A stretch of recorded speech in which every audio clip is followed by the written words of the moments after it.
पर खारिज हो गई और किसी को नहीं हुई, तो भैया कोर्ट खुले, आप जाते क्यों नहीं हो? और अन्य लोग जा रहे हैं, आप गए हैं आप फिर वही गए हैं, कल सुनवाई है पर रविंदर भाई, कल सुनवाई है, गए हैं।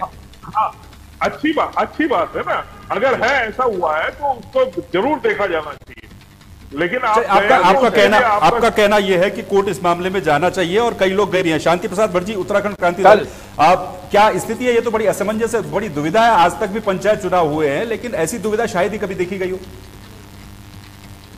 ऐसा क्यों हो रहा है दिग्विजय भाई, समझने की जरूरत। लोकतंत्र में भारतीय जनता पार्टी का यह शासनकाल स्वर्णिम अक्षरों में लिखा जाएगा।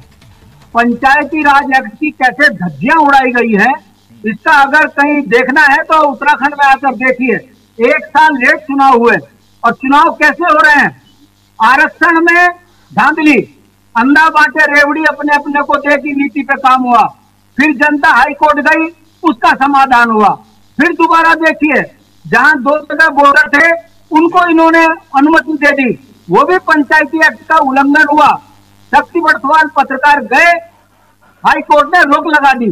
और अब जब इनके रिव्यू पिटीशन लगी राज्य निर्वाचन आयोग की, तो अब हाई कोर्ट ने आदेश किया कि चुनाव प्रक्रिया जारी रखें। जिनके 2 जगह नाम है उनकी शपथ पत्र में शिकायत दे, उस पर कार्रवाई कोर्ट करेगी। अब सवाल खड़ा होता है, कोर्ट में जाने के बाद क्या 1 दिन में निर्णय हो जाएगा? शंभू पासवान अभी तक बैठा हुआ है, जबकि वो सारी विधिक प्रक्रियाओं को तोड़कर गलत तरीके से मेयर बना है।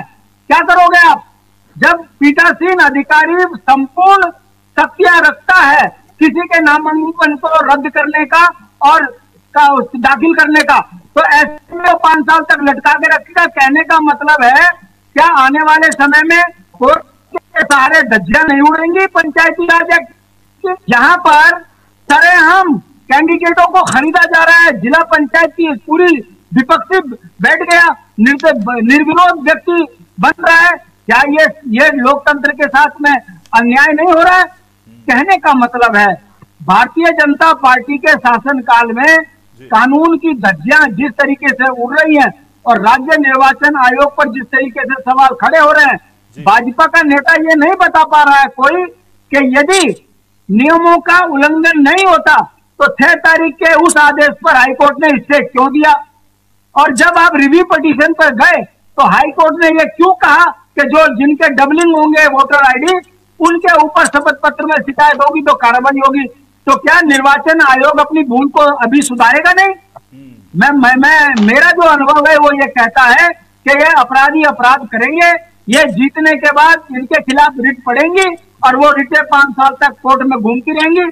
5 साल बाद किसने क्या निर्णय देके, पिछले अनुभव ये बताते हैं कि भारतीय जनता पार्टी अपनी शक्तियों का इस्तेमाल कर लोकतंत्र को जो है खत्म करने पर लगी है। यही परिणाम है। आशंका भी बहुत लोगों की है। पंचायती राज एक्ट में बिल्कुल शांति प्रसाद भट्ट जी, पंचायती राज एक्ट को लेकर के सवाल है और दुविधा यह है कि जब रिजल्ट आ जाएगा क्या उसके बाद और ज्यादा हंगामा इसमें बढ़ सकता है। विनोद तिवारी जी हमारे साथ इस समय है, विश्लेषक हैं। विनोद कुमार तिवारी जी, आप देख रहे हैं किस तरीके की स्थिति है, सिचुएशन। सवाल यह नहीं है कि सरकार क्या कर रही है, निर्वाचन आयोग क्या कर रहा है, सवाल यह है कि लोकतंत्र का क्या होगा ऐसे में। जैसे शांति प्रसाद भट्ट जी ने भी कहा, पौड़ी में देखा हमने, टिहरी में देखा, कुछ निर्विरोध वहां पर नामांकन हो खारिज हुए, कुछ लोग कहा जा रहा है कि बैठ गए। उसके अलावा अब ये कोर्ट का जो मामला है, तो लोकतंत्र, क्योंकि पंचायती राज की जो व्यवस्था है ये एक बेसिक व्यवस्था है और अगर यहीं पर लोकतंत्र गड़बड़ हो जाएगा तो मामला गड़बड़ा जाएगा। विनोद तिवारी,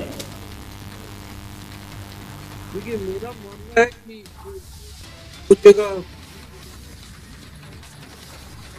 पंचायत में बहुत सारे तो सिस्टम की खामी है। किसी का भी नाम जो उत्तराखंड के निवासी है और उनका नाम 2 जगह है तो उस सिस्टम से वो लोग विड्रॉ करेंगे और ये इतना बड़ा अपराध नहीं है कि आप उनको इलेक्शन लड़ने से रोक। और मैं तो इस बात को मानता हूं कि ये तो एमएलए एमपीज में भी कई लोग ऐसे हैं जिनके 2 जगह मतलब वोटर लिस्ट पे नाम, तो इस पे बहुत ज्यादा करने के बजाय उनको कहा जाना चाहिए कि साहब 2 जगह से जिनके भी नाम वोटर लिस्ट को हटा ले, तो वो मोटो। इस तरह की बहुत सारी जगह ये बातें चल रही हैं जिससे वो रिफॉर्म्स आएगा। लेकिन किसी को इलेक्शन लड़ने से, अगर उत्तराखंड का निवासी है तो गलती से उसका 2 जगह वोटर लिस्ट में नाम चला गया है तो उसके लिए उसको बैन कर देना या कार्रवाई करना ये उचित नहीं।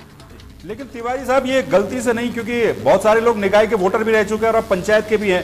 मतलब शहर में जिसकी दाल नहीं गली होगी वो तो जाकर के गांव में पंचायत चुनाव लड़ जाएगा।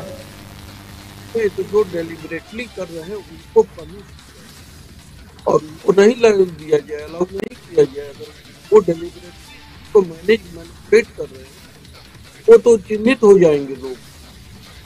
ये बड़ी बात तो है नहीं। जी ऑडियो आप अपना प्लीज देख लीजिए, आपका ऑडियो बहुत कम आ रहा है। शांति प्रसाद भट्ट जी, कांग्रेस, शांति प्रसाद भट्ट जी, आपने बात सुनी रविंद्र वाल्मीकि जी जो कह रहे थे, उसके ऊपर रिएक्शन प्लीज। देखिए, अभी रविंद्र भाई जो बात कह रहे थे कि आपको कोर्ट जाना चाहिए, कोर्ट जाना सबका संवैधानिक अधिकार है, निश्चित रूप से मैं उनकी बात को मानता हूं। और जिन लोगों के नामांकन पत्र रिजेक्ट हुए हैं वो समय से कोर्ट चले भी गए हैं। कल वो लिस्ट है मैटर ऑनरेबल हाई कोर्ट में हियरिंग के लिए, तो कल निश्चित रूप से उस पर भी हियरिंग होगी। देखिए, अभी जो यहाँ पर हमारे विद्वान पैनलिस्ट कह रहे थे कि उनको पनिश नहीं किया जाना चाहिए, ठीक है, मैं उनकी बात को मानता हूं कि गलती से किसी के 2 जगह नाम हो सकते हैं, लेकिन ऐसा व्यक्ति जो पद पर रहा हो, अध्यक्ष रहा हो 2 बार और फिर प्रशासक रहा हो, उसका नाम 3 जगह पर हो, तो उसको आप क्या कहेंगे बताइए ना। तो वो तो गलत है, उनको तो पनिश किया जाए। तो निश्चित रूप से मैं आपकी तो आपकी बात मान रहा हूं, उनको पनिश किया जाए, पनिश किया, उनको तो डिबार छोड़ देना चाहिए। जी। अब मैं आपकी एक बात का दिग्विजय भाई स्पष्ट कर दूं यहाँ पर। भारतीय जनता पार्टी की जो लीड कर रही है गवर्नमेंट उत्तराखंड में, उसको और राज्य निर्वाचन आयोग को एक छोटी सी बात अगर समझ में नहीं आ रही है, अगर वो रिव्यू पिटीशन में आज गए थे तो उनको ये बात समझ लेनी चाहिए थी कि न्यायपालिका का काम क्या है, विधायिका का काम क्या है, कार्यपालिका का क्या काम क्या है।